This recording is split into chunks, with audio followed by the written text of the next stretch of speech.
Halo guys, ketemu sama Mr. Faisal lagi. Ya. Di kelas 6 kalian akan belajar tematik bersama Mr. Faisal. Sedangkan untuk matematika kalian akan belajar dengan Miss Yeni. Kita awali tematik dengan tema pertama, yaitu selamatkan makhluk hidup. Mengapa kok makhluk hidup perlu diselamatkan? Seperti kita tahu bahwa bumi kita ini semakin lama semakin rusak karena ulah siapa? Ulah kita manusia, ya. Sehingga banyak makhluk hidup yang perlu diselamatkan. Lebih lanjut, ya, makhluk hidup itu dibagi ke dalam 3. Yang pertama yaitu tumbuhan. Tumbuhan itu juga termasuk makhluk hidup. Yang kedua hewan, ya. Dan yang ketiga, ya, kita tahu sendiri siapa. Oke. Hewan dan tumbuhan ini terancam kelangsungan hidupnya. Mengapa kok bisa terancam? Ya, karena yang pertama, banyak terjadi kerusakan alam, tumbuhan-tumbuhan rusak, penebangan dan lain-lain. Kedua, perburuan secara liar, ya. Contohnya orangutan, ya, jumlahnya itu semakin sedikit karena banyak dibunuh oleh manusia. Harimau juga jumlahnya semakin sedikit karena dibunuh, diambil kulitnya, dijadikan tas, dijadikan hiasan.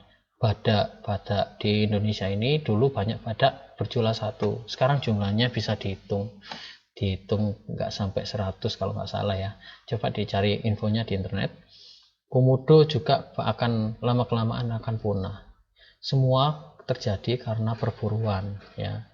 Hewan apa ini yang hidungnya besar? Ya, ini namanya bekantan. Kalau ini namanya armadillo atau terenggiling. Yang selanjutnya, penyebab terancamnya kelangsungan hidup tumbuhan dan hewan adalah pembukaan lahan pertanian. Hutan-hutan ditebangi dijadikan lahan kelapa sawit, gitu ya. Jadi ekosistem atau tempat tinggal dari hewan-hewan dan tumbuhan itu banyak yang hilang karena banyak dijadikan lahan pertanian atau dijadikan perumahan. Semua itu terjadi dikarenakan oleh satu hal, yaitu dikarenakan oleh manusia, ya. Karena keserakahan manusia, nggak semua manusia sih, tapi ada beberapa manusia yang tidak bertanggung jawab dengan lingkungan. Mereka dengan sengaja merusak lingkungan kita, tapi yang menanggung semua manusia di dunia. Bahkan manusia yang nggak bersalah pun ikut menanggung. Nah, makanya kalian belajar ini agar kalian bisa bijak dalam merawat bumi. Seperti yang selalu Mr. Faisal katakan, bahwa bumi ini nanti akan diwariskan ke kalian, sehingga kalian harus merawatnya. Kalau kita nggak merawat mulai dari sekarang, tentunya anak cucu kita nanti tidak akan memiliki tempat tinggal. Jadi tidak hanya hewan yang akan punah, bahkan manusia juga akan punah. Oke, jadi jadilah manusia yang bertanggung jawab dengan lingkungan. Dengan cara apa? Yang pertama, jangan membuang sampah sembarangan, itu aja. Itu hal kecil yang bisa kalian lakukan untuk menjaga lingkungannya. Lanjut. Nah, kita lanjut ke materi. Agar tidak mengalami kepunahan makhluk hidup tersebut, makhluk hidup itu kayak tumbuhan, ada hewan dan manusia, itu mengalami proses atau melakukan proses yang namanya berkembang biak. Apa itu berkembang biak? Berkembang biak adalah proses makhluk hidup dalam memperbarui keturunannya untuk mempertahankan spesiesnya agar tidak mengalami kepunahan, atau dengan bahasa lain memiliki anak, gitu ya. Jadi tumbuhan juga punya anak, hewan juga punya anak, bahkan manusia juga punya anak. Pada dasarnya, perkembangbiakan makhluk hidup dibagi menjadi 2, yaitu yang pertama secara kawin, atau bisa disebut dengan perkembangbiakan generatif. Yang kedua yaitu secara tak kawin atau tanpa kawin, atau disebut dengan perkembangbiakan vegetatif. Oke, sebelum membahas lebih dalam, bukalah buku tematik 6A halaman 3, ya. Di situ ada teks, carilah ide pokoknya, ya. Ide pokok itu apa? kita kembali ke kelas 5. Jadi ide pokok adalah inti permasalahan suatu teks, intinya ya. Biasanya terletak di awal atau di akhir ya, diingat-ingat. Tapi kebanyakan di awal. Jadi nanti kalian buka halaman 3, di situ ada teks dengan judul Perkembangbiakan Tanaman Padi. Nanti kalian baca, sambil membaca kalian garis bawahi ide pokok pada tiap-tiap paragrafnya menggunakan penanda stabilo atau menggunakan pensil. Jangan ballpoint ya. Itu sayang bukunya nanti ya. Nah, setelah ini kalian pause videonya, silahkan dibaca dulu ya tentang perkembangbiakan tanaman padi. Oke, silakan di pause. Oke, kalau sudah dibaca bukunya, kita lanjut materinya. Jadi setelah membaca perkembangbiakan padi, kalian setidaknya paham sedikit ya tentang apa itu perkembangbiakan pada tumbuhan. Jadi sama dengan makhluk hidup lainnya, tumbuhan juga mengalami perkembangbiakan, juga punya keturunan. Ya, mereka melakukan perkembangbiakan melalui dua cara juga, yaitu kawin dan tanpa kawin atau vegetatif dan generatif. Diingat-ingat ya, tumbuhan juga melakukan perkembangbiakan. Nah, perkembangbiakan generatif tumbuhan sama seperti makhluk hidup lainnya ya. Mereka juga menghasilkan keturunan, tapi ciri-ciri tumbuhan yang berkembang biaknya secara generatif atau dengan kawin, itu tumbuhan tersebut memiliki bunga ya. Jadi kalau tumbuhan itu kawin atau generatif, tandanya mereka punya bunga tumbuhannya. Kalau tumbuhan tersebut nggak punya bunga, mereka tidak bisa melakukan perkembangbiakan generatif.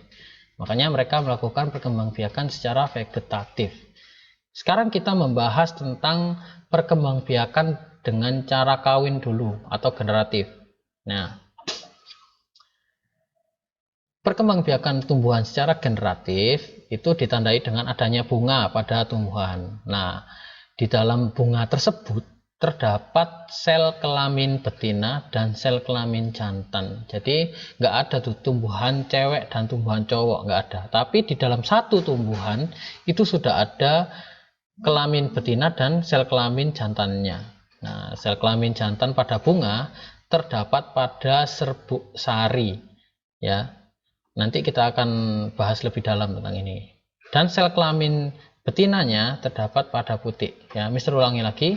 Jadi sel kelamin jantan pada bunga terdapat pada serbuk sari dan sel kelamin betina terdapat pada putik. Loh, Mister, apa itu serbuk sari, Mister? Putik itu apa? Nggak ngerti saya, Mister.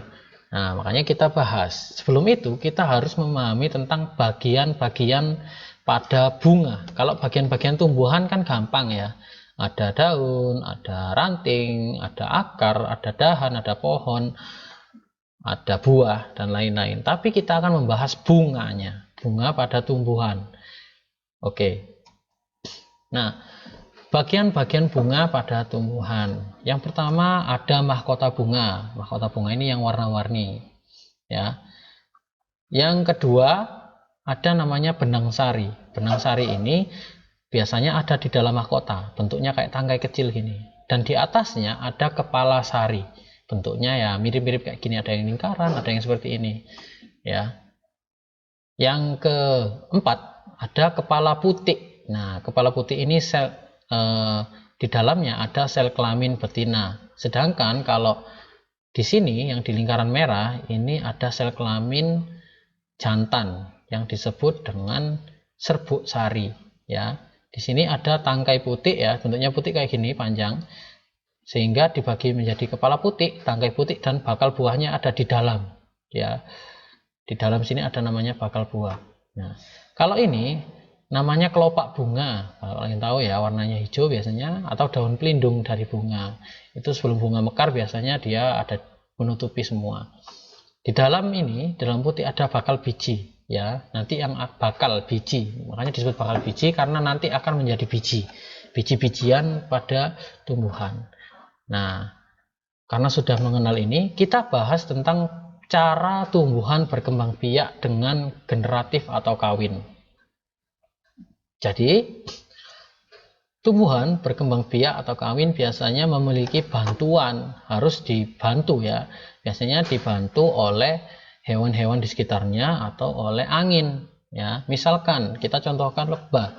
Jadi saat lebah melintasi bunga, ya, kan lebah menghembuskan angin sehingga serbuk sari yang ada di sini, yang ada di kepala sari, ya, itu akan terbang karena tertiup angin dari lebah atau angin atau lalat yang lewat atau kupu-kupu, ya.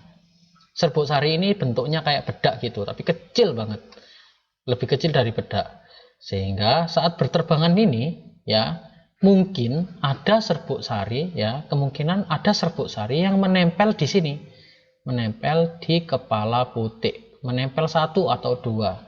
Setelah serbuk sari menempel, ya, ini misal contohnya serbuk sari ini menempel, dia akan secara otomatis turun menuju sini, menuju bakal biji dan bertemu dengan sel kelamin betina. Ingat, serbuk sari adalah sel kelamin jantan, yang di sini adalah sel kelamin betina. Mereka bertemu, ya.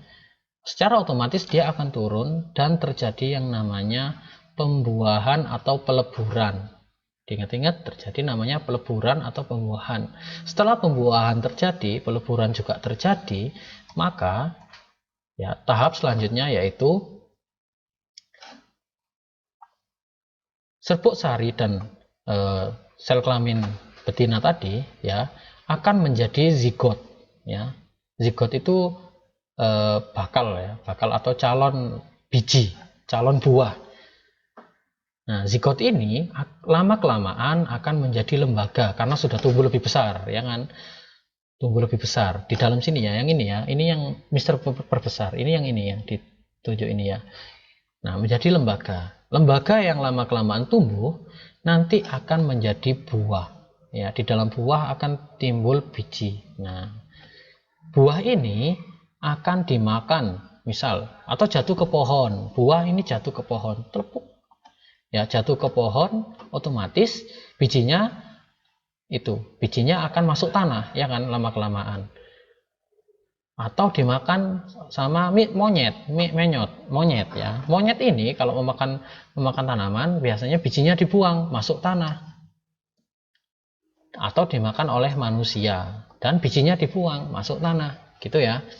Sehingga lama kelamaan biji tersebut bisa menjadi tanaman baru. Itu yang namanya perkembangbiakan tumbuhan. Jadi proses awalnya yaitu seperti ini. Kita ulangi lagi proses awalnya.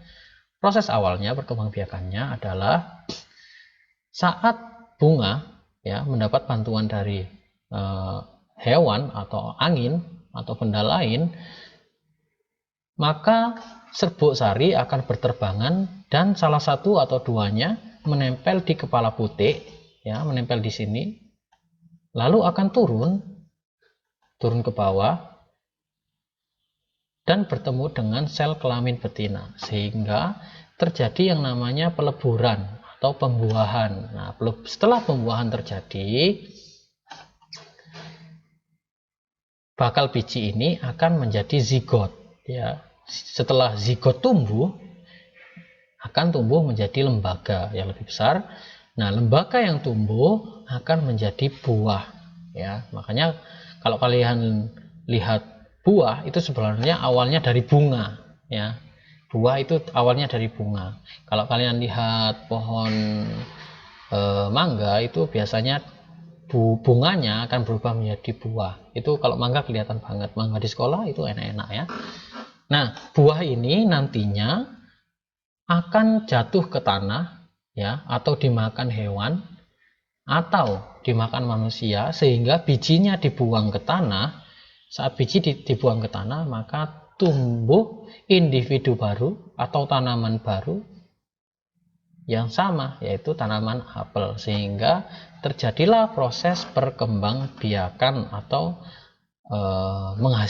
tumbuhan yang menghasilkan tumbuhan baru sebagai anaknya, kan anak masih kecil, anak dari pohon apel tadi, berawal dari proses perkembangbiakan secara generatif, gitu. Sekarang tugas kalian adalah Bentar ya, untuk kamu belajar ya, boleh sebelum tugas ya. Untuk kamu bahan belajar, silakan dibuka tematiknya 6A halaman 5, itu terdapat materi tentang perkembangbiakan secara generatif ya. Nanti kalau kamu pengen lebih mengenal tentang perkembangbiakan generatif, bisa di scan barcode-nya, dibuka melalui Erlangga itu ya, yang sesuai dengan cara yang sudah di-share ke wali murid atau ke orang tua kalian ya. Nah, untuk tugas kalian silakan disimak. Tugasnya adalah membuat urutan proses perkembangbiakan secara generatif ya. Secara generatif prosesnya dibuat secara tertulis dalam satu paragraf, tidak digambar, jadi dijelaskan. Tadi kan Mr. Faisal menjelaskan dengan gambar ya kan, seperti ini, dari awal, ini dari awal, kedua, ketiga, keempat, kelima, ini kelima, keenam, ketujuh, ke-8, ke-9, ke-10 ya. Kalian sekarang jelaskan menggunakan video Mr. Faisal ini contohnya, atau dari buku, jelaskan cara perkembangbiakan generatif pada tumbuhan dalam satu paragraf. Untuk jumlah kalimatnya bebas, sebanyak-banyaknya juga nggak apa-apa, yang penting satu paragraf. Oke, sekian kali ini dari Mr. Faisal. Mr. Faisal ucapkan terima kasih. Bye.